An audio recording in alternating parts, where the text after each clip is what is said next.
There are ways to get the same value out of your practice in half the time. I want to start by saying that a teacher really can't make you any better at playing your instrument.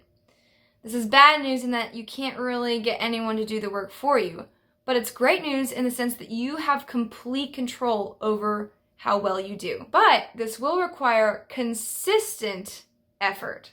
So here are 5 ways to make your practicing time more efficient.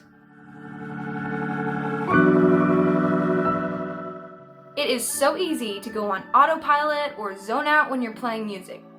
But if you engage your brain, and by that, I mean paying attention to every detail, dynamics, articulations, you will perfect the piece much faster because the amount of times you'll have to go over that piece to fix the mistakes and bad habits you formed will be greatly diminished.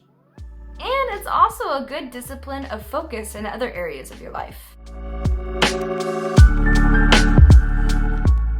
It's a pretty common thing that when a student messes up, they go all the way back to the beginning of the piece and start over.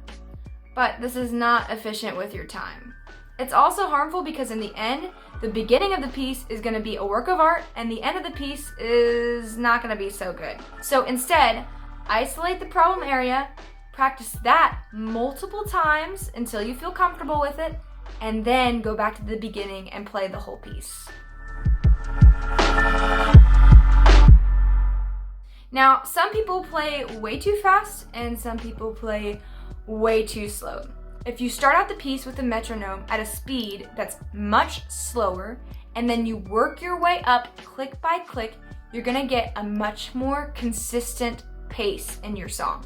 It also gives you a goal to work towards in your practicing. Just make sure you don't go too fast before you're ready. Try to push yourself, but once you feel pushed, keep it at that pace or even go back a few clicks. Then give it a day's rest so that you can go and conquer it tomorrow. And number 4, practice your form as much as you practice the rest of your music. People don't realize that form greatly improves your tone. You can practice a piece all you want, but if your form isn't great, then your piece is not going to sound as good as it could. So, if you take your time to form good habits in your posture and form, you'll greatly improve your tone, and in most cases, you'll eliminate pain in your wrists and arms. It may be hard to concentrate on form when you're playing a challenging piece, so what I suggest is that you put greater focus on your form when you're playing your scales and easier pieces. Sometimes time limits cause us to turn off our brains, grit our teeth, and hope that the time goes by faster.